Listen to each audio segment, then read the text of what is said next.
Halo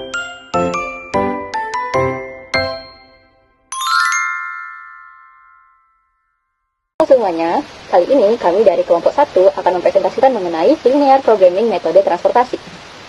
Kelompok kami terdiri dari saya, Dira Fitri Anissa, dan teman-teman saya, Putri Anggeni Simanjunta, Tensia Emanuela Pasaribu, dan Naya Biobina. Metode transportasi ini adalah bagian dari linear programming yang digunakan untuk mengatur dan mendistribusikan sumber-sumber yang menyediakan produk-produk ke tempat yang membutuhkan untuk mencapai biaya yang optimal, biaya transportasi yang efisien. Syarat dari metode transportasi ini adalah besarnya kesatuan permintaan itu sama dengan kapasitas, jadi supply dan demand-nya itu sama besarnya. Terdapat dua solusi metode transportasi, yaitu solusi awal dan solusi akhir, atau solusi optimal. Nah, di solusi-solusi ini memiliki metode. Di solusi awal memiliki Northwest Corner atau NWCR, kemudian ada namanya lead cost, Vogel approximation method, dan solusi akhir memiliki stepping stone dan MODI. Kami memakai NWCR dan stepping stone untuk contoh soal yang akan kami jelaskan. Mari kita ke contoh soal berikut ini. Nah, perusahaan Ami Coffee Roastery memiliki 3 pabrik nih, yaitu pabrik Medan dengan kapasitas 100 unit, pabrik Binjai kapasitasnya 150 unit, dan pabrik Tebing Tinggi dengan kapasitas 50 unit. Perusahaan akan mendistribusikan produknya ke 3 kota tujuan, yaitu Padang dengan permintaan 80 unit, Pekanbaru dengan permintaan 120 unit, Aceh dengan 100 unit. Biaya angkut atau pengiriman per unitnya ke kota tujuan seperti yang ada di tabel berikut ini. Jadi dari Medan ke Padang itu 7, Medan ke Pekanbaru 5, terus Aceh 11 dan seterusnya. Nah, di sini keterangan kapasitas atau berapa sih produk yang akan dikirimkan dari pabrik ini ke kota-kota Padang, terus Pekanbaru dan Aceh. Nah, kemudian di sini kebutuhannya terletak di bagian bawah ya. Jadi Padang membutuhkan 80 produk, Pekanbaru membutuhkan atau memiliki permintaan 120 produk, dan Aceh memiliki permintaan 100 produk. Kemudian pertanyaannya adalah tentukan alokasi distribusi produk dari setiap pabrik ke kota tujuan menggunakan metode NWCR. Nah, jadi biasanya bentuk pertanyaan seperti ini itu biasanya ada yang menggunakan metode NWCR, atau dia hanya mengatakan bahwa tentukan alokasi distribusi produk dari tiap kota sebagai solusi awal, terus kemudian optimalkan menggunakan metode stepping stone. Nah, ini kadang klien atau owner itu hanya meminta hitung total biaya transportasi awal dan biaya minimum. Ini kita melakukan perhitungannya menggunakan metode NWCR dan stepping stone. Nah, berikut ini adalah cara penyelesaiannya. Jadi pertama-tama kita buatlah dulu tabel seperti yang di atas ini, kita pindahkan ke bawah. Kemudian kita hitung biaya transportasi awalnya dengan cara kita masukkan produknya ke setiap kota. Misalnya dari Medan membawa 100 produk, kemudian kita masukkanlah ke Padang. Jadi setelah melakukan transportasi ke Padang yang membutuhkan 80 produk, kita masukkan ke Padang. Nah, bersisalah 20 produk. Nah, sisa 20 produk ini yang telah kita kurangkan dari 100 tadi, dikurangkan 80, kita masukkan dia ke kota Pekanbaru. Nah, setelah di Pekanbaru, ini produk kita sudah berkurang nih, sudah habis, karena tadi 80 sudah di kota Padang dan 20 produk sudah disuplai ke Pekanbaru.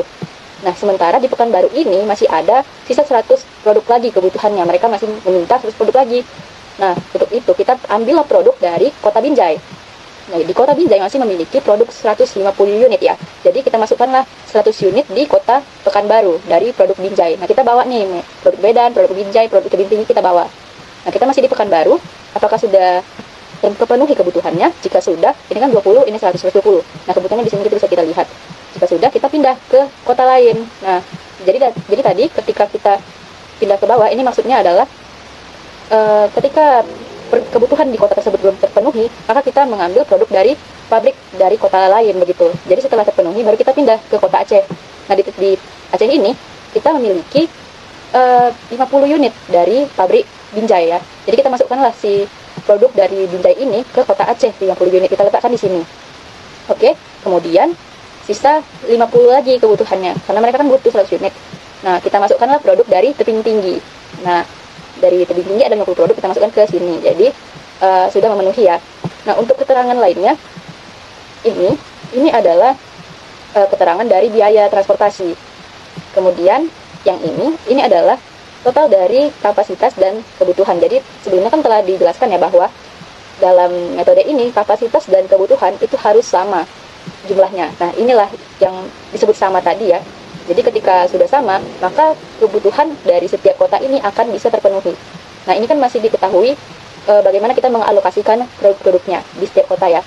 Nah, ini penjabarannya untuk mengetahui biaya transportasinya. Ini kan tadi berapa banyak unit yang masuk ke sebuah kota gitu.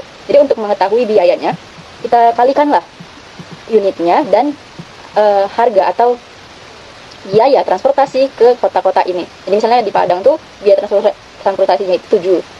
Ini analogi saja ya, mungkin bisa lebih. Ini kan kita hanya mensederhanakan gitu sebagai analogi. Misalnya 7, jadi 7-nya dikalikan ke unit yang ada di Padang, ke 80. Jadi hasilnya 560. Kemudian Medan ke Pekanbaru itu memakan biaya 100, karena 20 unit dikali 5 biayanya ya. Terus Binjai ke Pekanbaru itu dikalikan juga seperti ini, unit dikali biaya hasilnya 1.300. Binjai ke Aceh sama juga unit dikalikan dengan biayanya, maka hasilnya 450. Kemudian tebing tinggi ke Aceh itu sama juga, produknya dikalikan dengan biaya transportasi, maka hasilnya 700. Kemudian hasil dari ini kita tambahkan semua, kita jumlahkan, jadi total biaya transportasi di awal itu kita dapatkan di angka 3.110. Oke. Nah, selanjutnya setelah kita menentukan biaya transportasi awal, kita tentukanlah U dan V dengan rumus C sama dengan U tambah V. Ini maksudnya apa? Jadi C itu adalah biaya di tabel. Nah, biaya transportnya gitu. Jadi kan tadi kan sudah kita ketahui ya biaya transport, terus unitnya berapa dan total biayanya berapa. Nah, ini kita analogikan dengan huruf C, setiap biaya transport. Kemudian untuk U ini adalah nilai dari baris ini ya, nilai dari pabriknya. Terus nilai kolom ini adalah tujuan. Jadi ini mewakili Medan misalnya U1, atau ini bisa juga kadang ada soal yang mengatakan bahwa ini tuh U Medan gitu. Jadi U1 mewakili Medan, U2 mewakili Binjai, U3 tebing tinggi, U1 7 dan seterusnya. Ini sebelumnya kita tidak tahu ya. Jadi ada rumus untuk mencari nilai-nilai ini. Nanti kita akan pakai di tahap-tahap selanjutnya. Jadi setiap tahap itu saling berhubungan ya. Jadi untuk mencari nilai-nilai ini kan sudah diisi. Untuk mencari nilai ini, kita memerlukan pemakaian dari rumus ini, C tambah U tambah V. Nah, di bawah ini penjabarannya. Jadi Medan ke Padang itu kan tadi C tambah U1 tambah V1. Jadi kita lihat dulu apakah C1 ada. C1 itu kan biayanya. Nah, Medan berarti kolom pertama ini ada nih. Nah, kita masukkanlah 7 di sini. Kemudian kita lihat U1 ada, apakah ada? Nah, sebelumnya ini tidak ada ya. Nah, ini 0. Karena dia masih kolom baris pertama, itu jadi apanya 0 gitu. Angkanya 0. Kemudian kita tambahkan dengan V1. Kita kan ingin mencari V1 ya. Kita tambahkan, terus kita pindah ruas ke kiri. Nah, jadi plus jadi minus gitu. 7 dikurang 0. Terus sama dengan V1. Nah, inilah hasil dari V1, kita letakkan di sini.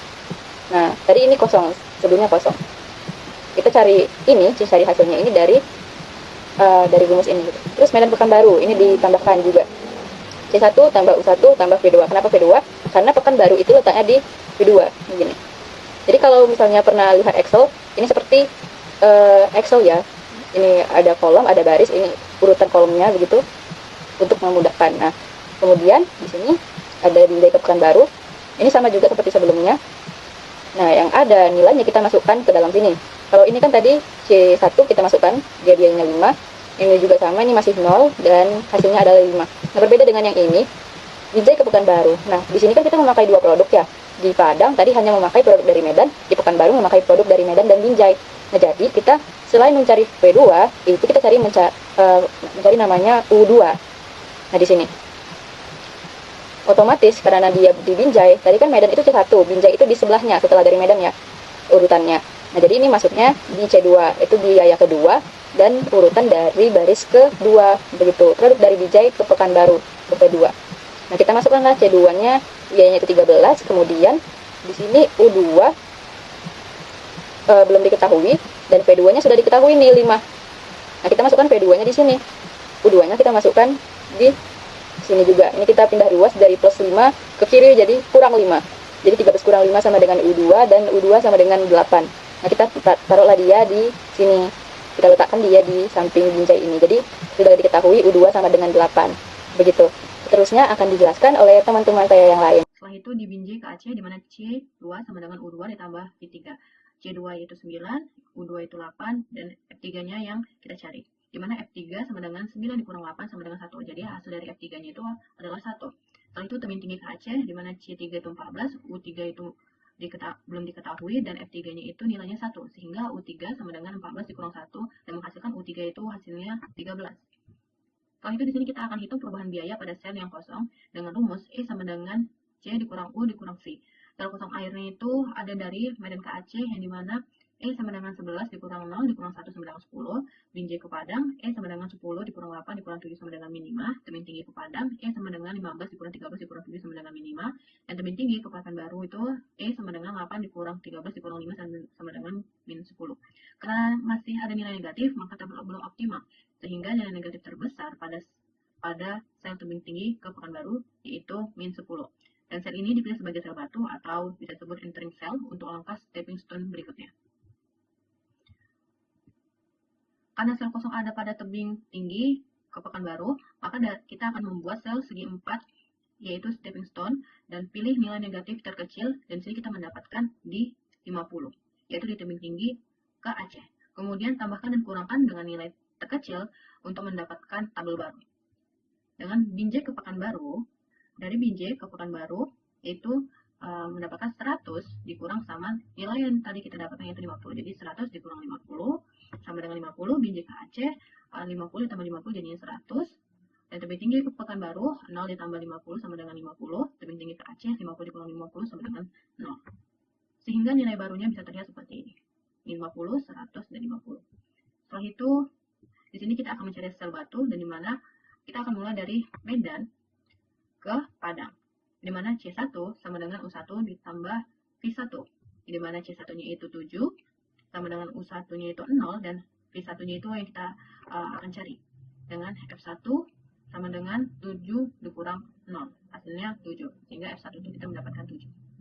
Baik, selanjutnya saya, Fancy, akan menjelaskan melanjutkan penjelasan dari teman saya. Nah, selanjutnya kita akan mencari dari sel batu yang seperti teman saya bilang, yaitu Medan ke Padang, yaitu C1 sama dengan U1 tambah V1. 7 sama dengan 0 tambah V1. V1 tambah 0 sama dengan 7. Jadi, V1-nya dapat yaitu 7. Selanjutnya itu adalah Medan ke Pekanbaru. Medan ke Pekanbaru itu C1 sama dengan U1 tambah V2. 5 sama dengan 0 tambah V2. V2 tambah 0 sama dengan 5. Jadi kita dapat V2 sama dengan 5. Selanjutnya itu Binjai ke Pekanbaru. C2 sama dengan U2 tambah V2. 13 sama dengan U2 tambah 5. U2 sama dengan 8. Selanjutnya ada Binjai ke Aceh. C2 sama dengan U2 tambah V3. 9 sama dengan 8 tambah V3. V3 tambah 8 sama dengan 9. Dan hasilnya adalah V3 sama dengan 1. Selanjutnya itu tebing tinggi ke Pekanbaru. Nah, dari tebing tinggi ke Pekanbaru itu yaitu C3 sama dengan U3 tambah V2. 8 sama dengan U3 tambah 5. Dan hasilnya U3 sama dengan 3. Nah, menghitung perubahan biaya untuk setiap sel yang kosong dengan rumus E sama dengan C kurang U kurang V. Nah, sel kosongnya itulah Medan ke Aceh. F sama dengan C1 kurang U1 sama dengan V3. Kurang V3 sama dengan 11 kurang 0 kurang 1 sama dengan 10. Nah, Binjai ke Padangnya itu 10 kurang 8 kurang 7 sama dengan 5. Tebing tinggi ke Padang sama dengan 15 kurang 3 kurang 7 sama dengan 5. Tebing tinggi ke Aceh 14 kurang 3 kurang 1. Kita dapat 10.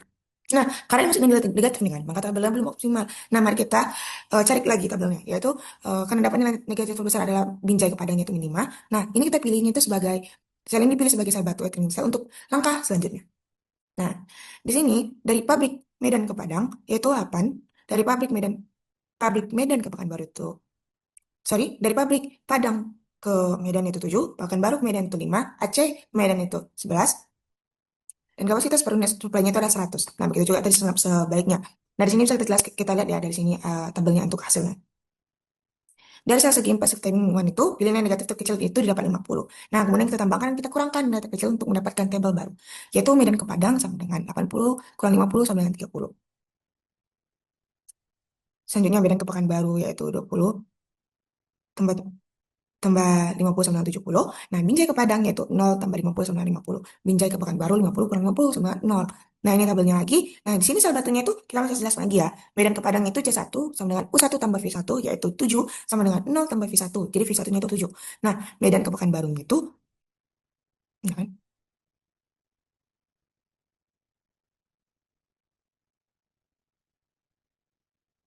Nah, Baiklah, selanjutnya saya akan melanjutkan penjelasan dari teman saya, sel batu, Medan ke Padang, C1 sama dengan C1 sama dengan 7, U1-nya 0, V1-nya, nah V1-nya yang mau kita cari. Jadi V1-nya hasilnya 7.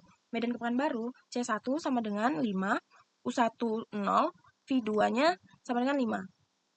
Binjai ke Padang, C2 10, U2, V1-nya 7. Nah, U2-nya yang kita cari hasilnya 3. Binjai ke Aceh, C2 sama dengan U2, 3, V3, 3. V3-nya sama dengan 6. Tebing tinggi ke Pekanbaru, C3 8, U3, V2-nya 5. Nah, U3-nya sama dengan 3. Jadi menghitung perubahan biaya untuk setiap sel yang kosong dengan rumus E sama dengan C kurang U kurang V. Nah, jadi setelah itu kita melihat ke sel yang kosong, medan ke Aceh, E sama dengan 11 kurang 0 kurang 6. Hasilnya E adalah 5. Binjai ke Pekanbaru, E sama dengan 13 kurang 3 kurang 5. Hasilnya adalah E5. Tebing tinggi ke Padang, E sama dengan 15 kurang 3 kurang 7. Hasilnya 5. Tebing tinggi ke Aceh, E sama dengan 14 kurang 3 kurang 6. Hasilnya 5. Tabel ini tuh udah optimal karena kita nggak perlu ditemukan sel air yang bernilai negatif lagi. Nah, sehingga hasil tabel barunya adalah seperti ini.